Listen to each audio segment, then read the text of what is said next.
So today I have for you a classic tale that your parents and grandparents, and I'm sure even great-grandparents have heard as a child.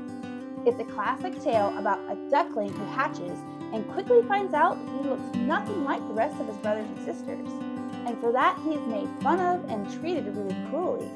So eventually, he bravely decides to go out on his own journey and find his own home where he feels like he's at home, where he feels welcome. So come check it out and find out what happens. Hans Christian Andersen's The Ugly Duckling, adapted and illustrated by Jerry Pickney. It was summer, and the pond was alive with the music and color of life. Dragonflies danced to and fro, and frogs splashed in and out of the water's edge. Below the surface, fish swam together in harmony while birds swooped through the air above. And all around, a gentle breeze rustled the tall grasses that grew nearby. There, secluded among the grasses, a duck was sitting on 6 eggs. 5 of the eggs were small, but the 6th was oddly shaped and much larger than the others. The duck was puzzled about that egg and how it came to be so different from the rest, but she did not worry herself about it much. She just took care that the big egg was as warm as the rest. This was the first set of eggs that the duck had ever laid, and she was very pleased and proud. One day, when she saw tiny cracks on 2 of them, she drew the eggs closer to one another and didn't move for the rest of that day. She sat steadily on the nest for a whole night. Before the sun rose, the 5 little eggs were empty, and 5 pairs of eyes were gazing out upon the green world. "I suppose you're all here now," said the mother as she stood up. "No, I have not got all of you yet. The biggest egg is still there. How long is it going to take?" She settled herself on the nest again.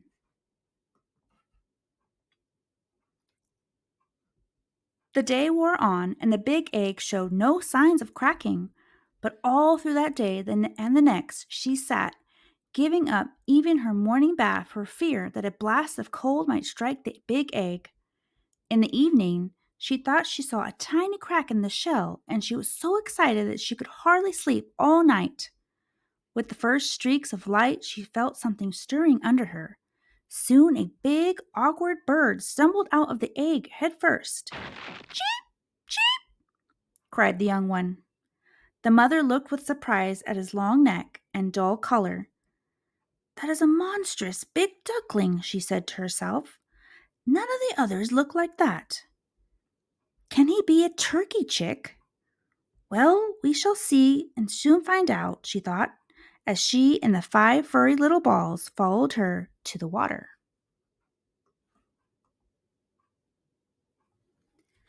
"Did you ever see such anything quite as ugly as that great creature?" One of the ducks in the yard taunted as the family walked by. "He is a disgrace to any brood," another agreed. "I shall go and chase him out." And he ran to the big duckling and bit his neck. "Leave him alone," the duckling's mother said fiercely. "He is doing no harm." "No, but he is so ugly that no one can put up with him," answered the stranger, and the poor duckling drooped his head. "He may not be quite as handsome as the others," his mother answered, comforting him, "but he's as tall and very strong. I am sure he will make his way in the world as well as anybody."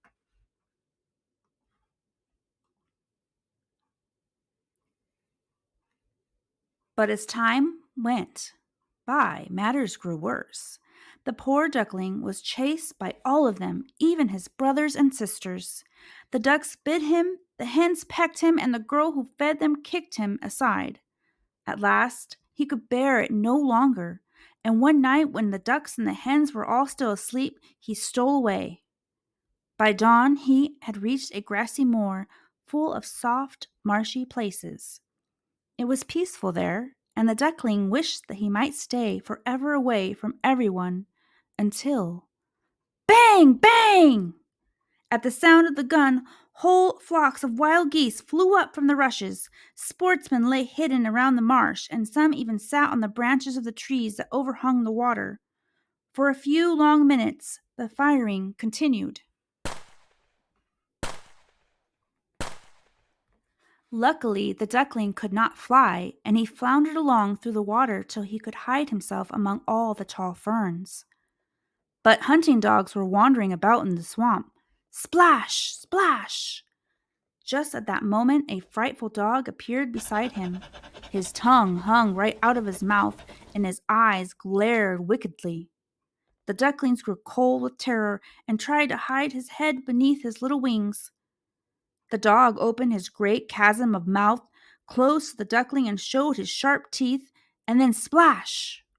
Went on without touching him. I am too ugly even for a dog to eat, the duckling thought. Well, that is a blessing, but I will never go near this pool again. Never!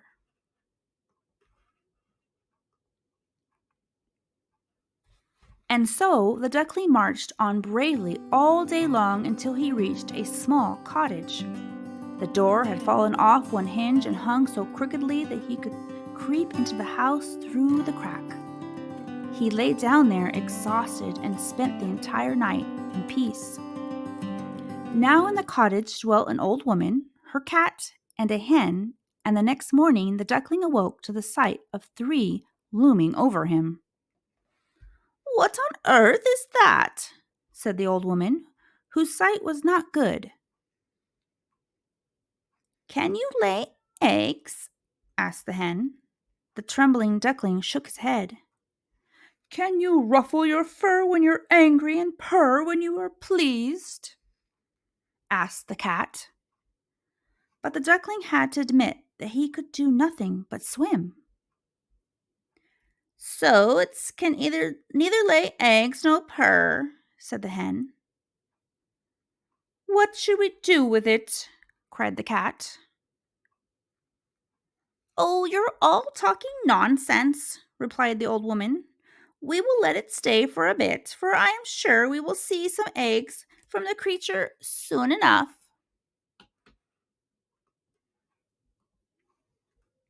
The duckling remained for 3 weeks, but he laid not a single egg. Before long, he grew restless, for he wanted more than anything to have a swim. What is the matter? Asked the hen. I am so longing to float on the water again, said the duckling.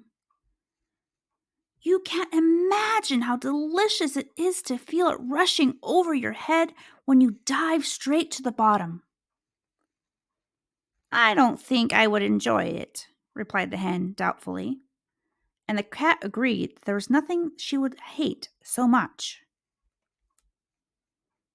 Haven't you lived in this warm room in our company long enough to have learned to do anything useful? Said the hen. I suppose not, said the duckling. I think I must go back into the wide world. The cat and the hen answered shortly. Very well, then go. And they turned their backs on him before he could even say goodbye. So the duckling left his friends. He was sad, but he could not help feeling a thrill of joy when he was out in the air and swimming in the water once more.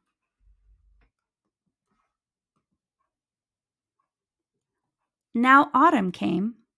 The leaves in the woods turned yellow and brown, and the wind took hold of them and they danced about. The clouds hung heavy with snow and hail. Then the snow began to fall, and to the duckling's bewilderment, the river started to turn hard and slippery. One day he heard a sound of whirring wings, and up in the air he saw a flock of birds flying high. They were so bright as the snow that had fallen during the night, and their long necks were stretched southwards. Only if only he could go with them. But what sort of companion could he be with those beautiful beings?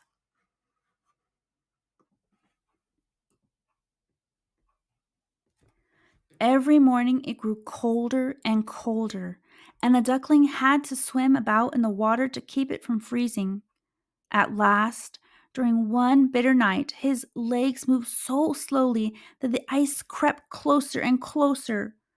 When the morning light broke, he was caught fast. By good fortune, a man was crossing the river and saw what had happened. He stamped the ice so hard that it broke, and then he picked up the duckling and tucked him under his sheepskin coat, where the little bird's frozen bones began to thaw. The man took the bird to his children, who gave him warm food to eat and put him in a box by the fire. They were kind children and wanted to play with him, but the poor duckling had never played in his life.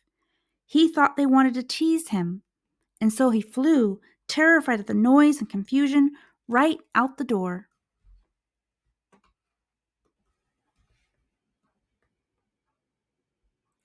The rest of the winter was miserable, and the duckling never had enough to eat. But finally, the earth became softer and tender, young plants poked through. When the duckling stood up one day, he raised his wings and stretched them in the warmth of the sun. He flapped them once and again with a strength he had never felt before. Just in front of him, he saw a flock of the same beautiful birds he had seen in the sky so many months ago.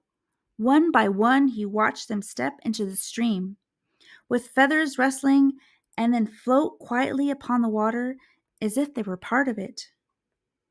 I will follow them, thought the duckling. I would rather be killed by them than suffer any more cold and hunger and cruelty. And stretching out his wings, he lifted himself into the air to fly down to the water.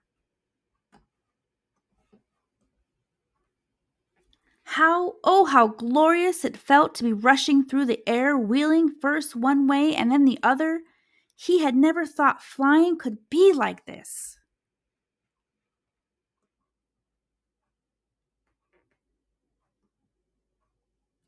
When he reached the water, some of the younger birds swam out to meet him with cries of welcome, which the duckling hardly understood.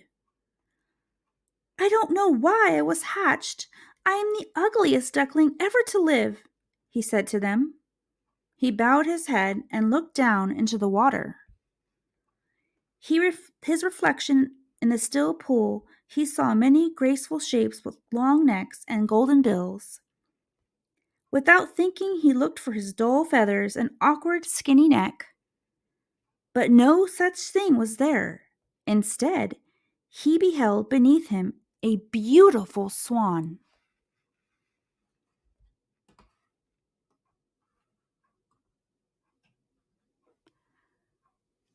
The new one is the best, said the children when they came down from the village nearby to feed the swans.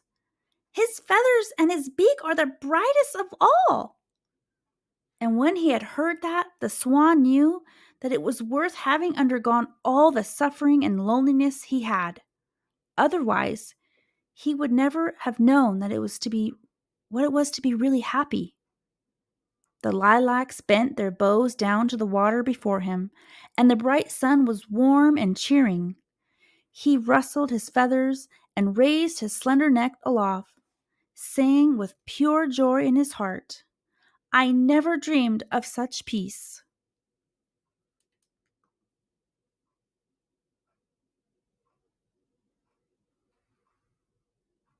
So, what can we learn from the story of the ugly duckling?